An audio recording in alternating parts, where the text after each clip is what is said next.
Yeah.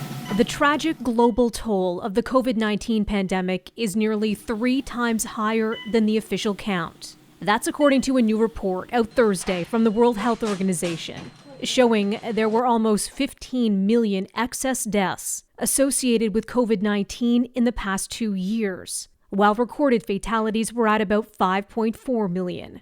Most of the excess deaths, that's 84%, are concentrated in Southeast Asia, Europe, and the Americas.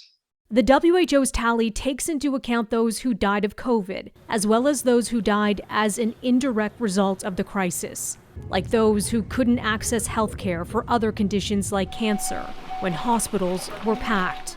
The agency measuring excess mortality, which is calculated as the difference between the number of deaths that have occurred and the number that would be expected in the absence of the COVID-19 pandemic, based on data from earlier years. So one of the reasons why we focus on the excess mortality is because we know the testing data is inconsistent across countries.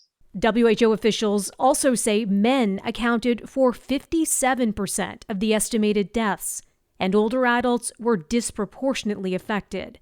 The reporting also pointing to a shocking number of deaths in India, about 4.7 million, almost a third of worldwide fatalities, and that's roughly 10 times the country's official total.